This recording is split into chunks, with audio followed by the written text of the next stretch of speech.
All right, this week I've done a couple of things that I used to believe I shouldn't do and probably still shouldn't have done. I'm going to about one of them up front here. YouTube. Sorry, I should have specified up front. I'm no longer calling you William. I'm going to call you YouTube from now on. Okay, No, got sorry. it. Um, so on YouTube ads, I assume everybody gets this. I assume I'm not weirdly singled out. Sometimes you get a survey as an ad. Maybe. I watch a lot of YouTube, so it comes in more. And it's various demographic information, but usually it's product based. Which of these products have you heard of? Which of these products do you buy? Which of these products have you seen an ad for that you remember? Things like that. And there's always a button to skip survey, which I have always done very deliberately because I'm like, you're not paying me for this demographic information. Why the hell should I give it? And this is I've often felt strongly about this. I do this a lot with social media and things. I don't like liking things or favoriting things or whatever. And it's supposed to help sort of the algorithm, but I'm like, yeah, at the expense of my data, like my personal demographic information that is a commodity that I am not being paid for. Also, to be fair, I hate it for other. I hate how it has turned socials. I hate that like when somebody says something rather than like respond, you can just hit like. And in fact, and this is going to mess up some people who listen, so I apologize, but it annoys the crap out of me that I think just on iPhones you can now like and thumbs up and love texts. Hmm. Drives me insane. Absolutely drives me insane. Because to me, I'm like, so the conversation we're having, you are treating with the same level of thought as a random Facebook friend that just posted about their seventh graders recital or whatever. I'm like, and to be fair, my version of it is to just type like cool or that's great, but I still feel like that's more of a thing than just like so and so liked whatever. And funny side story there. I didn't understand how it worked or that it was an iPhone thing. So one time, because a friend was doing that enough, and it was somebody I wasn't really close with, so I wanted to like be nice to them or whatever. Uh, I actually just I typed in the word liked and then quotes, and then I pasted their text and end quotes. And I've since realized that it doesn't look like that on the front, like when you go in. So that was probably weird for them. But I anyway, find it interesting that you're saying this person you didn't know very well, you wanted to be nice to them. I noticed that too. If you knew him better, wouldn't have had a hard time being mean to Let me try and get out of this hole. I think I can do him. it. Here's the thing. By didn't know as well, I meant that as we are not close. They don't know me really well. Whereas people who know me really well know I just say blunt, Yeah, teasing shit all the time. I did understand what you were saying. Whereas I didn't. As I was saying it, my brain was like, that doesn't sound. And actually, literally something I have struggled with my therapist has been, why am I very much more patient and forgiving of strangers than of people that I am close to? Well, I think that's true for Um, most people. I think, See, I people find a allow. lot of people who are exactly the opposite. Hmm. Their friends can do anything and they'll find an excuse for why it's okay, but they read about somebody online and they're like, "Fuck that person! That person is evil." Okay, but when the person they don't know very well is someone they're interacting with and they hope to know better, they'll probably be on their Yes, best there's a behavior, so to speak. politeness of strangers thing, and this Sure. isn't that here. This was a work friend who was just very sweet and was one of those people who knew me just well enough to think I was just a wonderful person because they didn't like know me, and so I didn't want to like fuck with that or whatever. But anyway, that's good. we've gone way off topic. All right, yeah. Here's the thing, because I've been dabbling in these things lately. The flip side of, yeah, doing these things to supposedly help the algorithm target better things you would like, or ads that would be appropriate to you or whatever, comes with giving up your demographic data for free. The flip side of that is, at the expense of your demographic data, they will make your experience more targeted and better suited to you. And so I finally decided YouTube, owned by Google, knows all the important shit about me already. Like all the stuff that could really be used against me, they already know.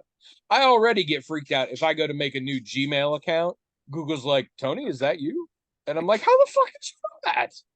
But they do. I don't know how they do. They're like, are you attached to this again? I'm like, really? But, and I really want YouTube to get better at knowing what kind of ads to send. So I'm experimenting with that. And we'll see. And what I have discovered so far is when you start responding to those surveys, a lot more of your ads are surveys. Oh. I would say I get one of those every few days. And again, I watch a lot of YouTube. Since I responded to the first one yesterday morning, there have been 4. Wow. Yes. Different, all very different, but yeah. So that means if people who answer surveys get more surveys, then that means they're creating a pool of people to send surveys to, which is not going to be a representative sample, probably. No, but so potentially, potentially that's not what they're doing. Potentially, how do I put this? Potentially, this may fall off over time. But right now, they're like, oh shit, he's actually telling us. Let's get what we can get out of it. I don't know. This is the thing, and I am old enough that the new world where, you know, the old thing of if you can't tell what the product is of a given service, you're the product. Yes. It's becoming more and more and more and more true all the time. Virtually every product out there is that. All the various reward systems and things like that. I mean, there's some other factors too, but a lot of it is they get your data and then they can pass on your data. Say, hey, we know these people and we know he's this old. We know he's into this stuff. We know he's a he, all that kind of stuff. But I kind of don't give a shit about that level of demographic information. I mean, I have never been shy about telling people how I am, how old I am, what I'm into, what my medical conditions are, shit like that. I am cautious over things that could lead to identity theft. But, you know, who my favorite fast food place is, sure, whatever. And well, I do actually belong to some rewards programs, and I'm thinking of adding more because I'm just like, why not? Sometimes I'm stunned by how much value I get out of Google and YouTube without having to pay anything. I mean, that's pretty amazing. Yeah. And to have to watch an ad, that seems like, you know, that's all I have to do. I think I can do that. Around. I think I can do that. Which it sounds like the world is also like subscription services are not being as successful as they were, and the new hotness is these free with ads streaming services like Tubi and Plex and things like that. And supposedly for every streaming service you subscribe to, that same company owns one of the other ones, and that's where they shove their less premium stuff and things like that. But I am relying on those a lot more, and I'm really starting to question some of the streaming. Netflix is a huge one. We use Netflix sometimes, and I don't dislike Netflix, but I would say it is not one of the ones I watch the most. But I'm pretty sure it is far and away the one I pay the most for. Hmm. It's possible I pay more for Netflix than I do for the Disney, Hulu, ESPN bundle. Hmm. Because Netflix is up to like $17 a month or something. And I'm starting to wonder about that. But it's the trick with any of these. If they have one show that you really want, it hooks you in, you're kind of stuck. But Well, here's the thing about ads. It tell there's me two the thing about ads. there's two levels. One, you're otherwise getting a thing for free, and watching an ad doesn't seem like such much of a problem. But two, even if you say, no, I don't want you to just show me the ad. I don't need you to tailor it to me, because you can still get it free by watching ads without giving away personal information that you don't want to. You'll just get whatever ad they show you. Sometimes they show you an ad that you go, oh, wow, that's interesting, and you like it, and it leads you to something that you actually purchase. Oh, So I've had that happen several times. Yeah, me too. So at the worst that'll happen is you'll take a little break from the show and still get to watch it for free. But the best thing that'll happen is you'll find a product that you didn't know existed, and that's great. So this is why the free with ads thing works. But I mean, what I always find amusing about that whole thing is this is the original model, right? Radio did this, TV did this. This is not new. This is the old hotness, basically, and everyone kind of goes back to it. It's like, yeah, this works. But it's cyclical because we get tired. We got tired of the TV ads, and people were like, "We invented this whole new thing. It's called cable. Yeah, right. You pay us up front, no ads." And then the ads came back later. And then the ads came back. And now we got, streaming service. No ad. Although actually the streaming service was a little more insidious to begin with. Remember when Hulu was a free service? Mm-hmm. And they were very big on advertising the fact that they were free. And they were the first one that I noticed. I was like, oh, suddenly not free anymore. But it's the same thing. We have all these streaming services, but now we're all like, oh God, these cost so much money. And people are like, hey, here's an idea. What about ad-supported entertainment? And we're like, oh, what a radical concept. Let's do it. And then eventually we're going to get sick of the ads again. And somebody's going to have us pay for something that we don't have to do the ads again. And although now we've got this thing that I don't think existed, at least not this way before, where you have an option. Like you can get the exact same service, you can get it for free with ads, or you can pay for it. That's a little different. I wonder if that'll stick around, or, I mean, what do you think? I don't know, because a lot of things, and this actually comes up in video games, and a lot of having your cake and eating it too things are happening.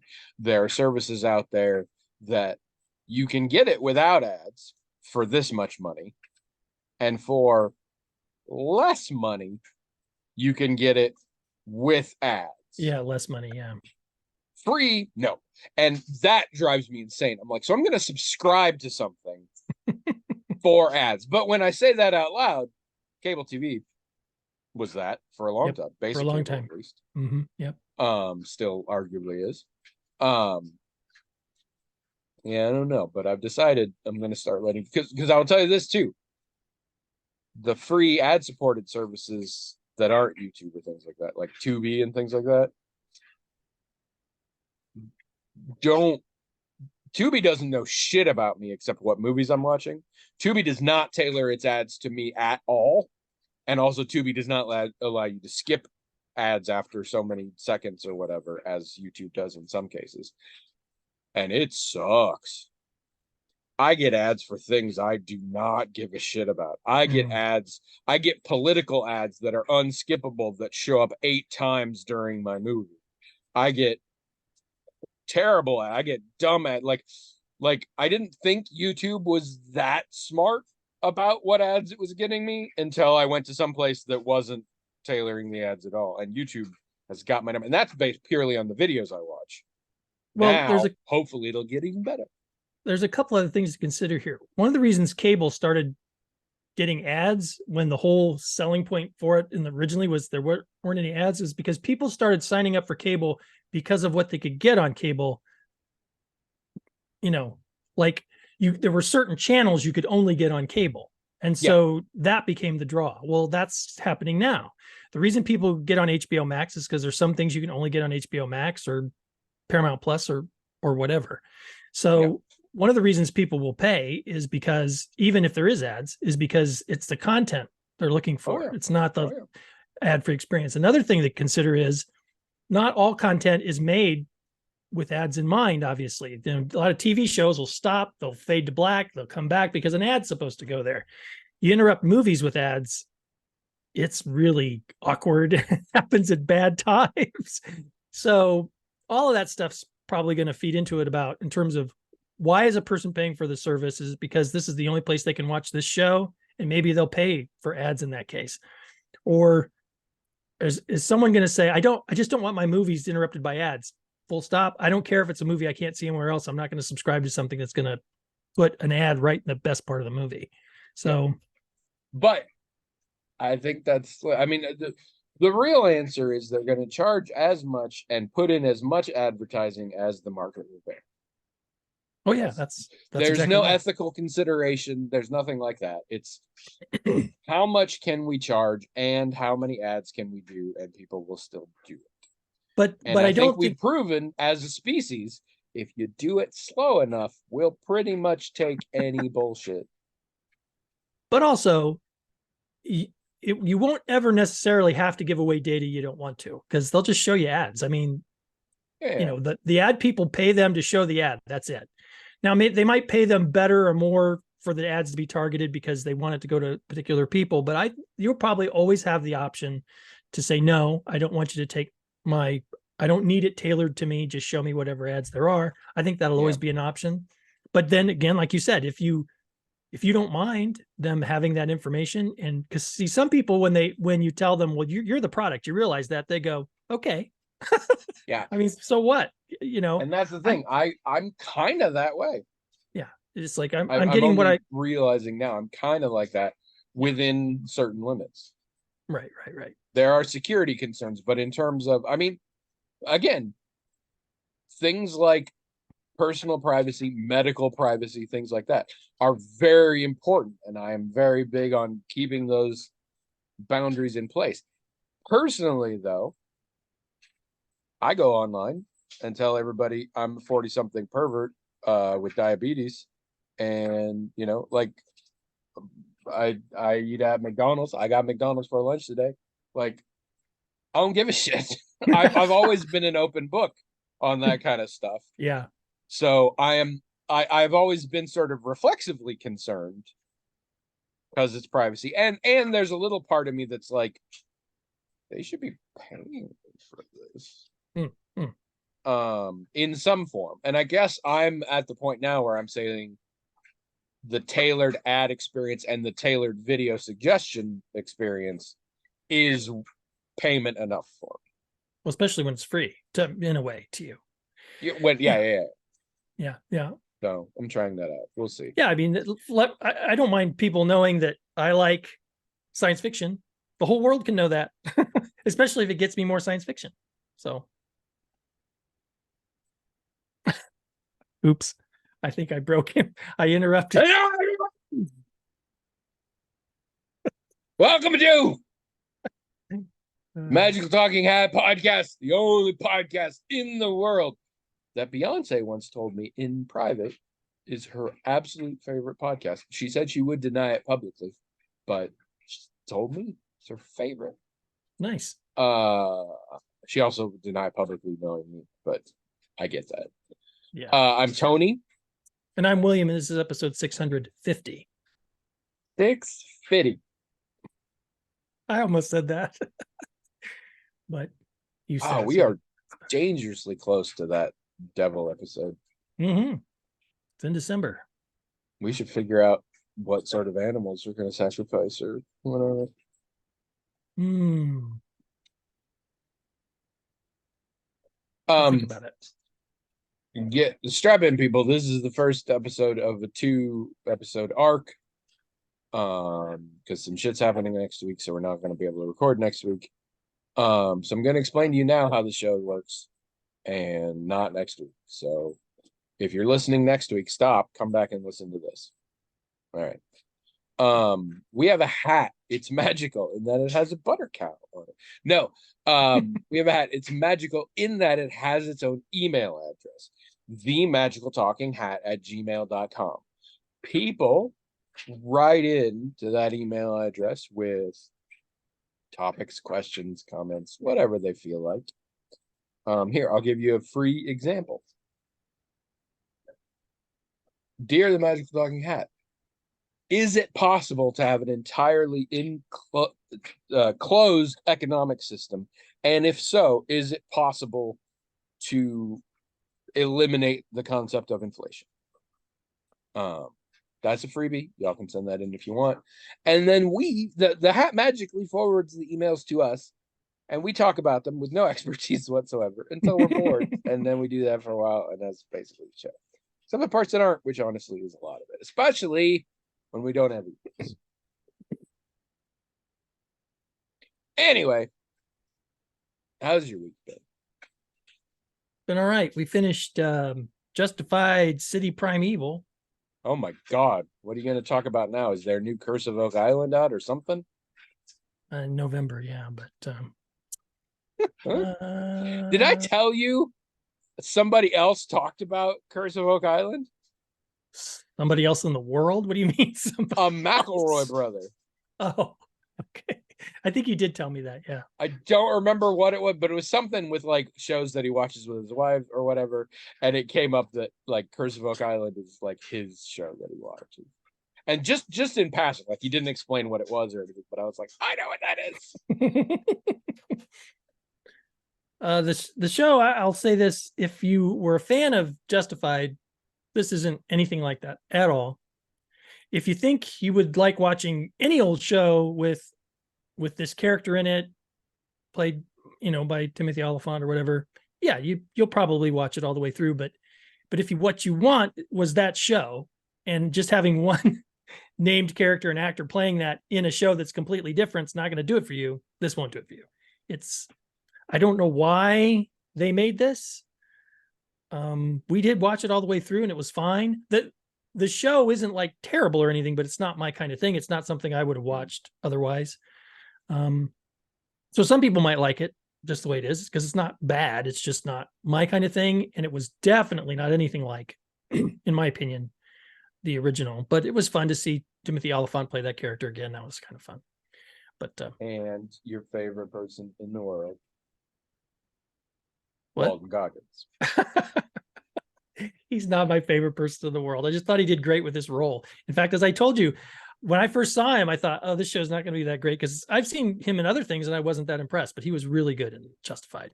He is. He's done a lot of dumb shit that I assume he had to sort of make his bones on, but he's amazing when he's in the right part and when he's given something to work with. Oh yeah, clearly he's a very skilled actor. So whatever I've seen him in that I didn't like, it wasn't his fault.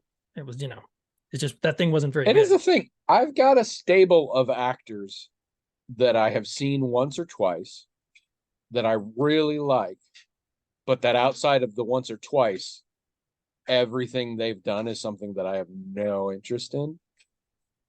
And so then when they announce a project that they're in that I would be interested, I'm like, I am watching that, because I never get to see this actor in anything. And in fact, I have an example of that I will bring up later. I have a very long list this week, but luckily I have 2 episodes to split it in, so it won't be a problem. We're also watching Ahsoka. Are you going to watch that? No. So these Star Wars shows are kind of like DC shows for me, where I know they're not great, and all the criticisms people have of them, I agree with, but I still like watching them because I like that character, or I like this world, or whatever. There you go. I like that. I like spotting Easter eggs like everybody does. So I know I'm enjoying it as someone who just likes that. But it also makes it difficult for me to know if I can recommend it to somebody else, because I don't think I can fairly judge the actual quality of it. All I can say is I've heard people who hate it, their criticisms of it, and I think those criticisms are valid, but I still enjoy it. So that's all I can say. I'm pretty tired of Star Wars. I don't know. I mean, I know who Ahsoka is because I keep up on pop culture, but I didn't watch any of the stuff that character was in before. And as we all know, I especially am sick of Star Wars when it has anything to do with Sith or the Jedi. So I pretty much know I don't And to be fair, Yeah. I didn't watch Obi-Wan. I didn't watch Andor, which is the hard one. Like that's the one I had to stop and think about. But Obi-Wan, Ahsoka, no. I may not watch more Mandalorian, though it's going to be a while. The writer's strike, we have not felt the effect of the writer's strike yet. No, I don't think so. Because all of this stuff was pretty much already in post when that kicked in. Right. So it's gonna happen. And it came up recently because I was talking with somebody about Mandalorian, and they're like, if we're lucky, we'll get another season in 2025, probably. Because there's just so much, and so far it hasn't happened, so it'll be interesting. But no, did you see any movies? No, we watch documentaries sometimes, but I pretty much never bring those up. I'm allergic to documentaries. But you can start on your list if you want. I don't really have much else. School, that's going on. We got space, but school, the semester's not too much longer, like 3 weeks or something. Yeah. Quarter. Sorry, the quarter.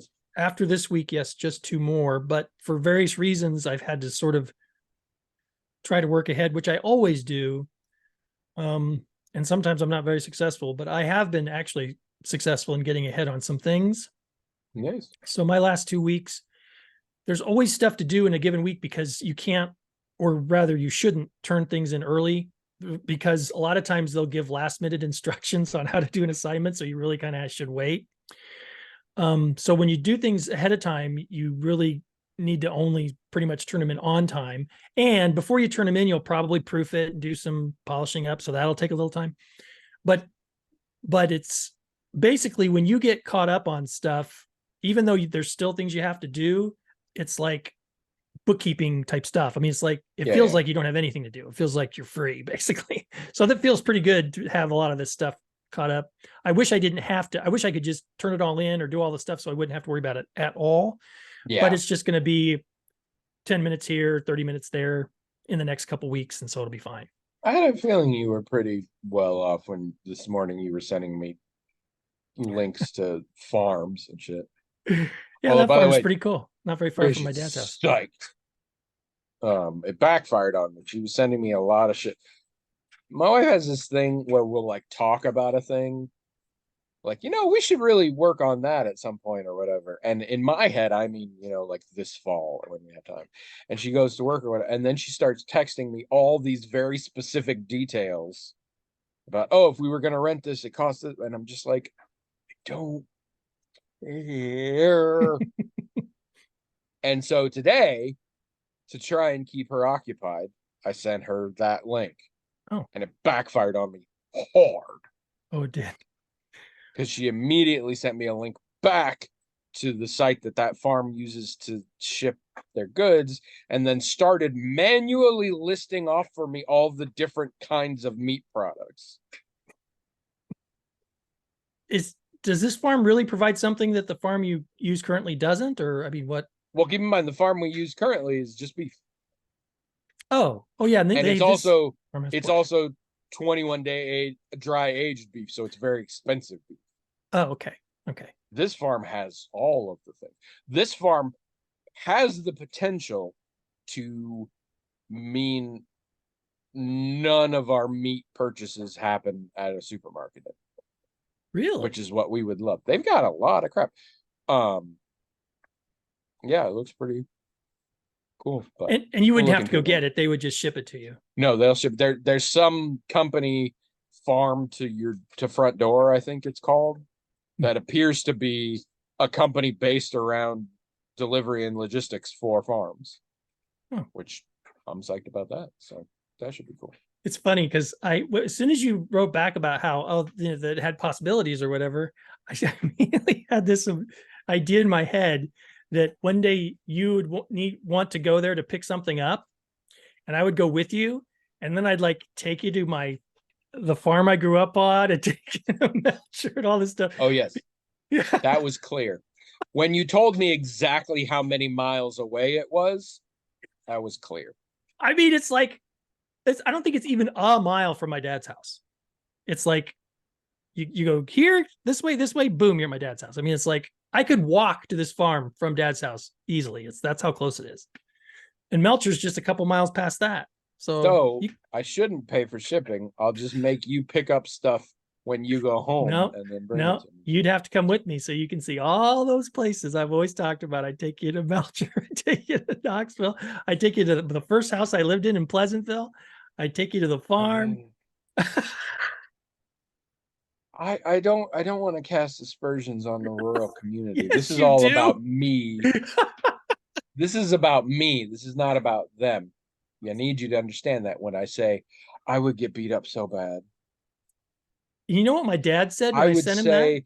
if I started to say any of the things I say about Melcher Dallas on here in person, and I would, they would beat the shit out of me. So my dad's mom's dad lived in that area, and dad was making it sound like that farm was my great grandpa Hawk's old farm, but I don't think it is. I think it's actually like right across the road or right up the road from it.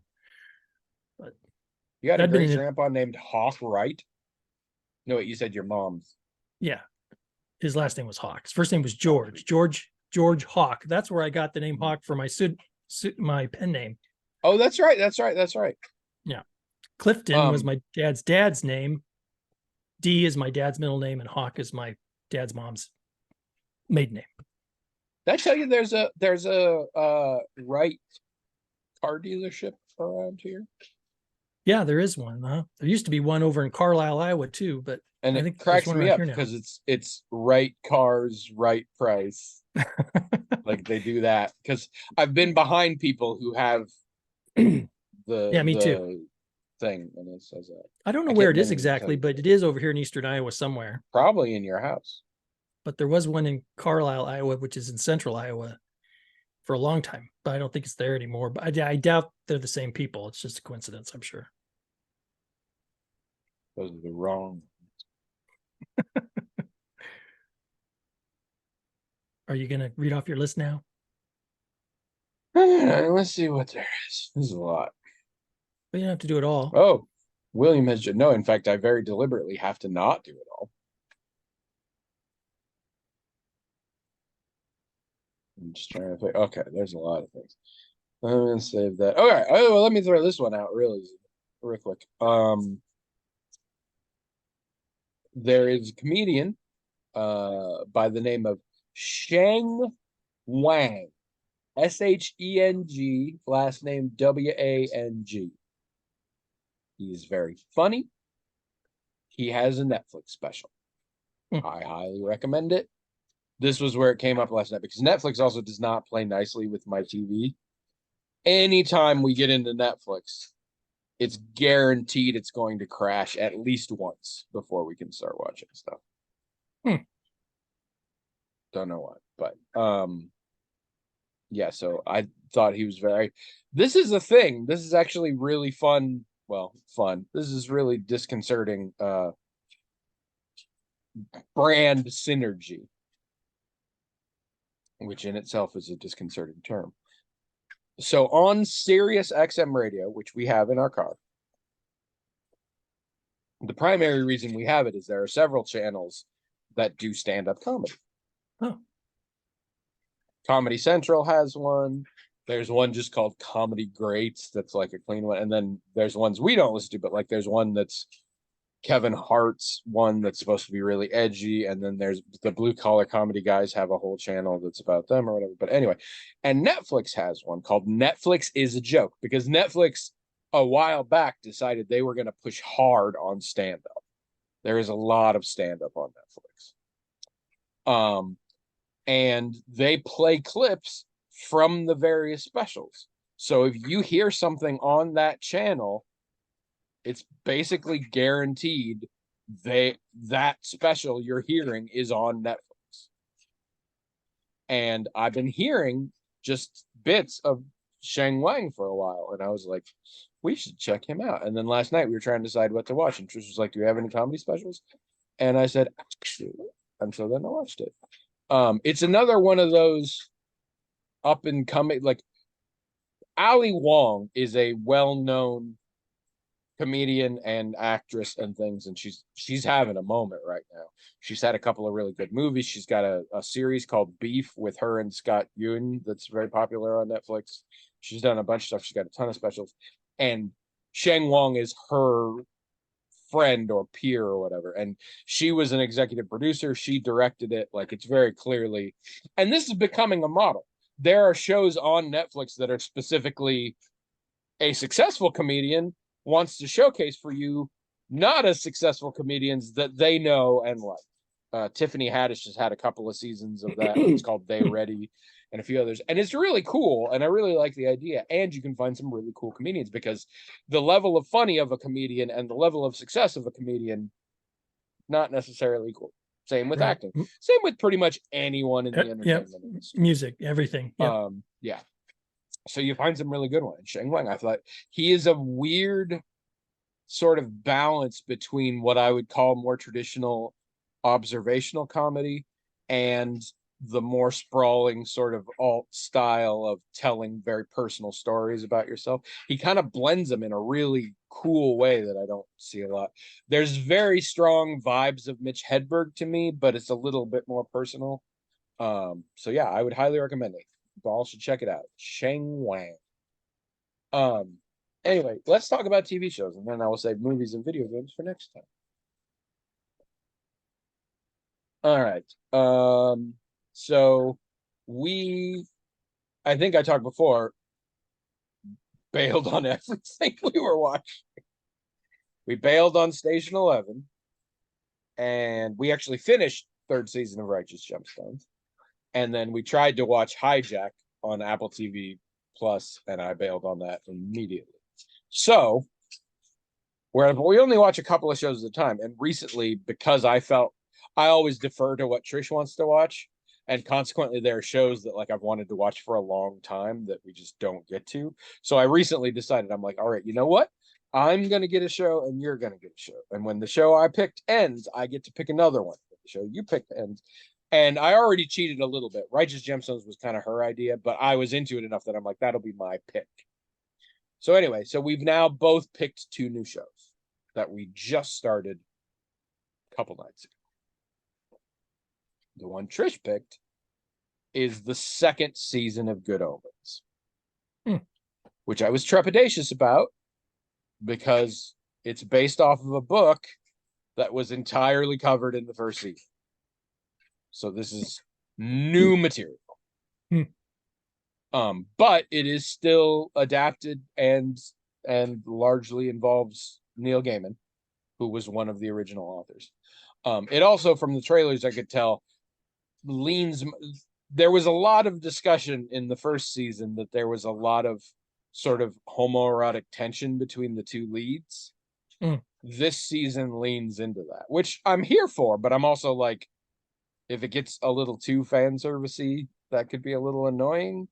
Like, if that's just as much as I would love to watch David Tennant and Michael Sheen make out, I don't know that I want a show based around that. I'm pleased to say it's fucking delightful. I'm having a great time. There's a mystery, and I am curious about it, but mostly it's just really well written, really well performed. John Hamm has a larger role this season. He was in last season. And while I think he did a really good job, there are reasons why his character is different this season. And the character he's portraying now is like, I'm like, he's the perfect choice. Like, nobody else would convey what he's conveying in this. It's really good. But, you know, Michael Sheen, David Tennant, amazing. Miranda Richardson is back in a completely different role. And I've been a fan of hers for decades. Yeah, just a lot of fun people. I'm having a good time. So, absolutely delightful. Highly recommend.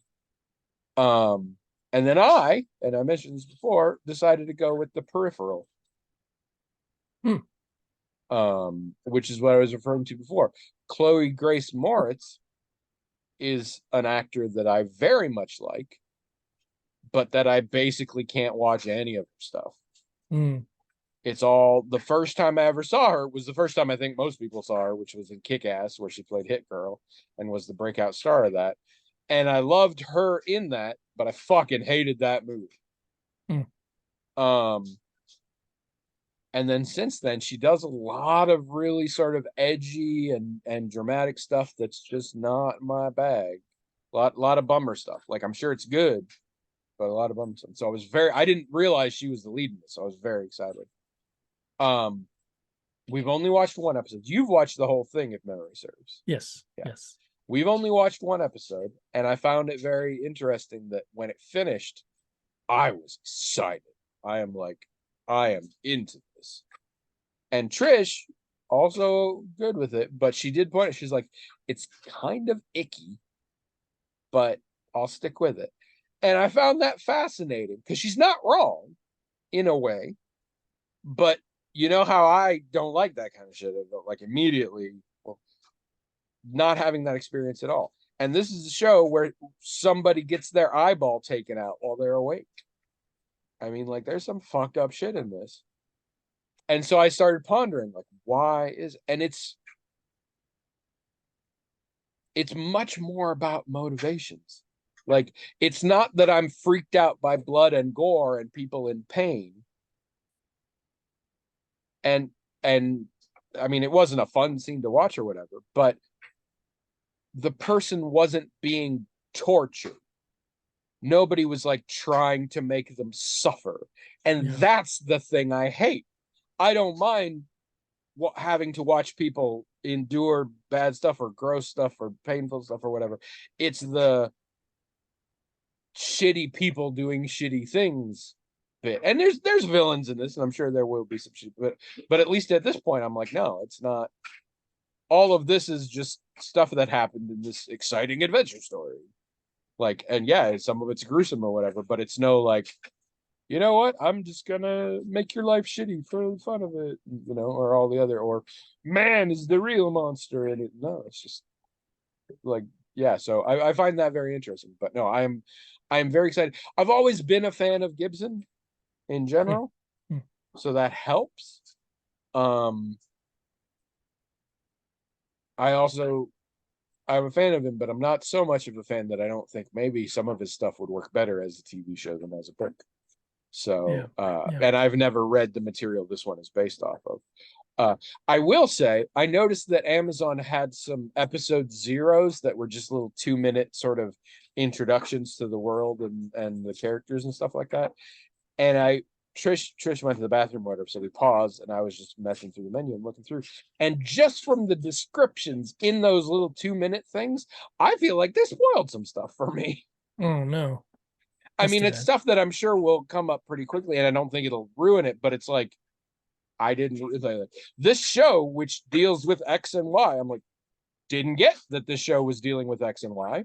You've now explained the mystery, well, part of the mystery up front, and maybe that part gets mentioned soon. I don't know. I didn't tell Trish Saber, and I'm sure it'll be fine, but that thing always kind of bugs me now. I'm like, pay attention to what you're doing.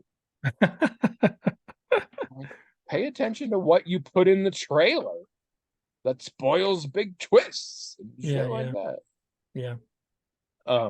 So I found that a lot. Often movie and episode descriptions spoil some stuff in it. Sometimes I had something the other day where like the plot point was like, so and so these people kidnap this person, but then it turns out this person is not as helpless as you think. Well, that shit doesn't come up until like 15 minutes before the end. Right. So it's a very different viewing experience for me, knowing that table is going to be turned, than my wife, who doesn't look at the screen when I'm looking at descriptions, and so she didn't know. Yeah, there's a reviewer that I sometimes watch, and this person will have what they call spoiler-free review. They're not spoiler-free.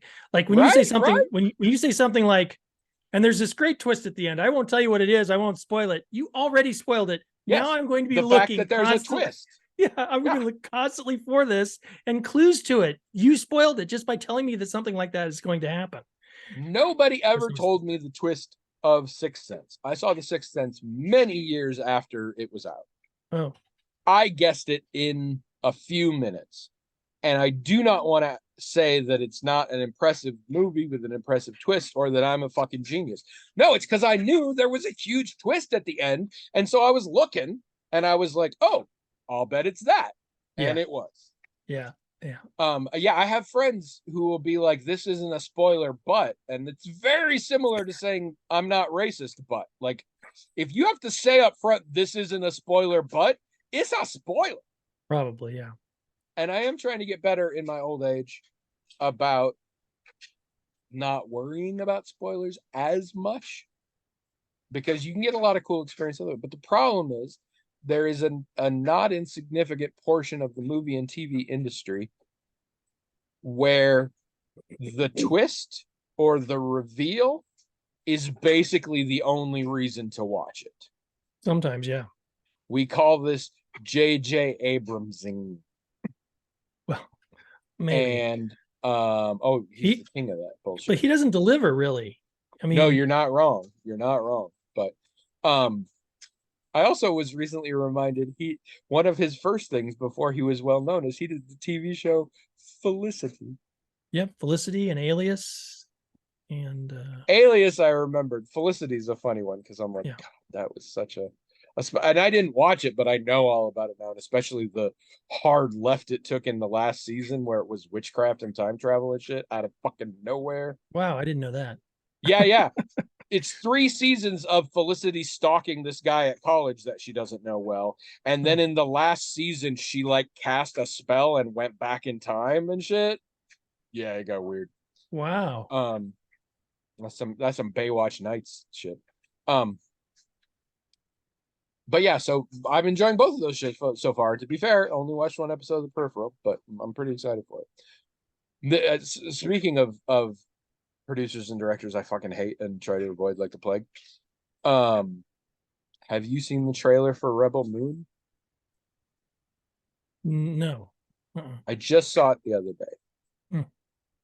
It is 2 Netflix movies. Is it a dialogy or whatever of story? And it looks amazing. It's a sci-fi thing. The visuals are incredible. The visuals are on par with some of the shit you saw in Foundation on Apple TV Plus, which admittedly I stopped watching, but like looks really cool. And these are movies, these aren't a show. So and it looks awesome. And everything about it is like, I am gonna have to check that out. Except right in the middle of this huge, epic, amazing visual thing they mention is directed by Zack Snyder. And now I'm like, well, fuck. Yeah.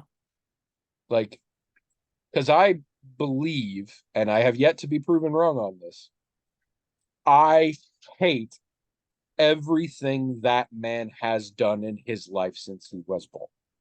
Since he was born. Like he ate a baby Ruth when he was 6. And you hate that. Absolutely. Oh, and there's a lot of shit from before he was 6.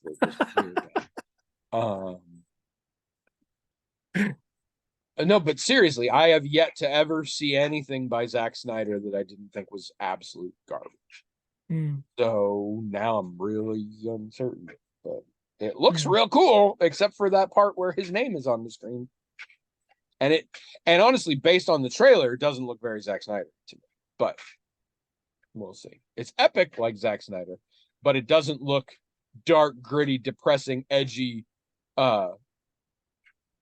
bullshit, angry junior high kid with black eyeshadow that Zack Snyder usually is, with a healthy dose of Ayn Rand thrown in. So we'll have to see. Yeah, I think that's all at this time. Let's see. I covered that. We're watching the second season of Foundation. Oh, sorry. I'm sorry, what? I just said we're watching the second season of Foundation. It's all right. How is it? Yeah, it's okay. I mean, I don't know if you know, but his granddaughter, Asimov's granddaughter, is like producing it stuff. So there's an Asimov connection there and making those. This is not something I'm always in favor of. Yeah. Yeah, I know what you mean. I finally started to articulate this thought years ago. So I've talked before. I read the first 4 Dune books, and I considered that a good place to stop. And I'm very grateful to them. I enjoyed them, but it was a fairly self-contained story. It was good. Later, I go online and look up what was the rest of this stuff, because Frank Herbert died before he ended the series. And I read the rest, and I think I picked a really good time to stop. It went in a different direction I wasn't as into, but also his son and a good friend of his or something continued things on. And some of it was supposedly based on his notes, Frank Herbert's notes. But like, I mean, I guess they wrote several prequel trilogies, these other two guys, including the son. And guess what? At the end of the whole series, the main villain turns out to be a villain that they invented in one of their prequel trilogies. I'm like, that doesn't seem like something he probably had in mind already. And so, like, that's the thing is, yes, proximity to an artist theoretically gives you some perspective on their view, but it doesn't make you them. No. And a lot of these times when like the son does it or whatever, no. So Asimov's granddaughter is involved. I'm like, I mean, good for her, I guess. I have no reason to believe she has any sense of getting the vision that Asimov would have wanted. But I'm also in a position where I'm not sure I give a shit if it's Asimov's vision. I didn't watch Game of Thrones, and I'm not going to watch Game of Thrones' spaceships. It's not as good as that, really. Well, in that case, I mean, I still like it, and I think I'm fascinated by the changes they made, and they seem like change. Some of them seem like changes they had to make because it just wouldn't have worked any, otherwise. yeah. But and some of the things they add seem like things that Asimov, I don't think Asimov ever did do, but it sounds like a thing he would do. So that's kind of fun to think about that. And I like how it looks, and the acting is really gorgeous. Good. It is gorgeous, and most of the performances are really amazing. Yeah. But it's not well, and we've discussed this ad infinitum. I also don't give a shit about any of the Galactic Empire stuff. I am not concerned with the trials and tribulations of the hyper rich. Just in general. I also don't watch the show Billions. It's not a show that if you watched it, you'd think, wow, these are probably great books. And then when you go read the books, they're not really anything like this. I mean, if you have read the books, you can appreciate the connection to the source material. But if you don't, but you can also not appreciate how much they diverted from it. Yeah, right. So I don't care about any of it enough. All right, let's do this email. Oh, sure. No, wait. You want to save it for next time? I think so, because we only got a few minutes left in this episode. Yeah, let's save it. If memory serves, it says something about being several questions in one. So I think it does. Magically, I knew that. All right, I'm going to give you one little bit then from next week instead. So I'm going to give you a video game thing, which I had not planned on. And it's just a little silly thing in my head, but I like it. So, I've been searching for a video game to play, and specifically trying to avoid buying a new one, because I have so many PlayStation Plus games. I'm like, come on, there's got to be stuff here.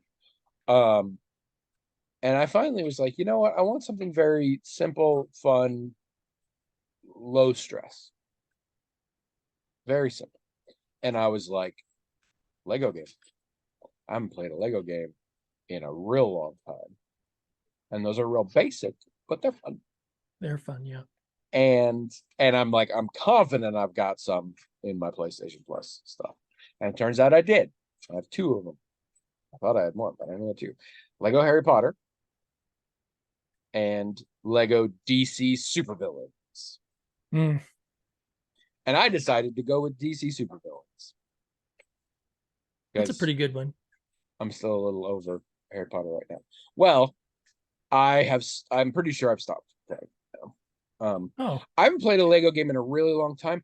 They're very complicated now. Like, I don't know what's going on. I just move around the screen and mash buttons until it gives me a hint. Yeah. and like I don't understand what's going on or anything. But I was playing for a while, and you're playing all the villains from the DC comics, and at least at the point I was, most of the missions are to just go unlock more villains, Mostly. which is very Lego game sort of thing. Sure. So I'm doing all this and I'm unlocking them, and they have a lot of them. And what really impresses me is they have a lot of voice actors who have done these characters in non-Lego things. Yeah. I'm almost certain it's Mark Hamill's Joker. I don't remember. It sounds just like his Joker, so I think it is. John DiMaggio is similar, but I think it's Mark Hamill's. It's very clearly Clancy Brown doing Lex Luthor. Mm-hmm. Right. And then there's some that I'm less sure on, but like I think Heatwave and Captain Cold might actually be the guys who played them in the Legends of Tomorrow stuff. Oh, I didn't know that. Because I occasionally Trish watched more and I didn't, but I think I recognize it because I knew one of the actors kind of, and I think I recognize his voice. I'm not sure, but the one that is very obvious is they've brought in what's his name, Merlin, the Dark Archer from Arrow. Oh, from like he was a the villain TV show. in Arrow. Yeah, in the Arrow TV show. Oh yeah, what is and that he's guy's basically name? just Arrow but wears black, and he was performed by John Barrowman, aka Captain Jack Harkness from Doctor Who and Torchwood. Yeah. And he's voice acting. Wow. Here's the thing. When I'm playing as the Joker, it's the Joker. And yes, it's Mark Hamill's Joker, but it's a voice he affects. And Clancy Brown has done the voices of everything since I was born. So his voice just sort of blends into my head or whatever. But John Barrowman isn't doing an affected voice at all. And he's not in makeup or anything on the show. So when I'm playing as his character, I'm just playing Lego John Barrowman. And this tickles me far more than I would have expected. And especially because the Lego games are really focused on being funny nowadays. And so they give him everybody gets little quips and things. And so it's really fun to hear him say, like, it's a bad day for anyone who tries to challenge me. And it's clearly, again, just John Barrowman. And he even did all the little effort sounds. So, like, I jump in the air and John Barrowman goes, and it just cracks me up because it's just him. It's very clearly just him. Yes, he has a bow and arrow and he's dressed in black, but it's just actor John Barrowman, who I like. He's a cool guy and it's fun. So that cracks me up. And actually, there was some scene where everybody's caught in like an explosion or whatever, and it happens off screen, and from off screen, debris flies in, and then just his hair, because it's a Lego piece, and a little Lego hand grabs it and pulls it back, and then you cut to him and he's like straightening it back on, and I forget what funny thing he says, but I enjoyed that greatly. I'm like, yeah, I just get to play as Lego John Barrowman. That's good. The wizard or Merlin. Yeah, Merlin. It's a first and last name, and what either the first name or the last name is Merlin. Yeah. It's like Melwin Merlin or Merlin Sassafras. I don't know. I think it's another M. Stanley didn't make him, so it's not guaranteed that it has the same initials. But I don't really keep up on the Green Arrow stuff very much. I meant to tell you this. The problem is there's no way. I'm just going to tell it, but it's very much a you had to be there thing. So it's not going to be as good. I'm going to tell it. Okay.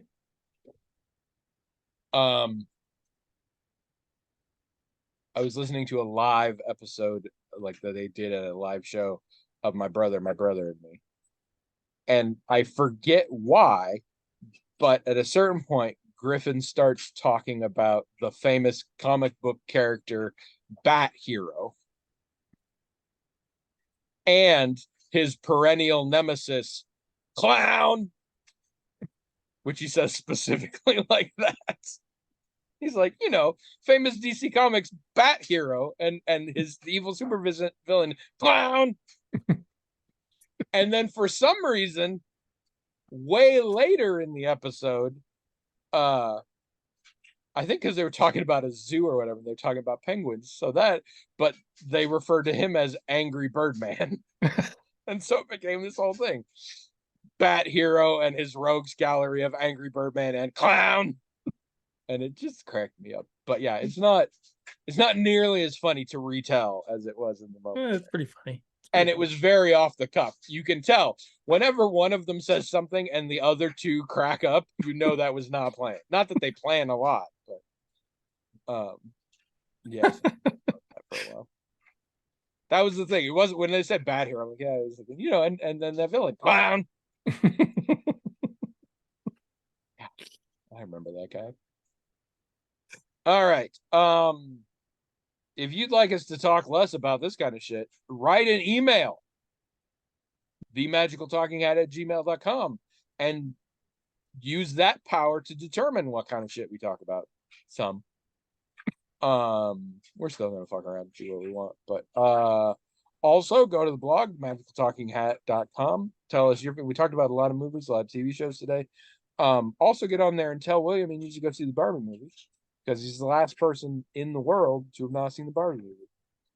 And I want to talk to him about things about the Barbie movie, but I can't talk to him about because he hasn't seen the Barbie movie. And the Barbie movie is really good. So do it. And by that, I mean you, the listener, go to the blog or the YouTube comments and tell William. And also, I mean you, the William, go see the Barbie.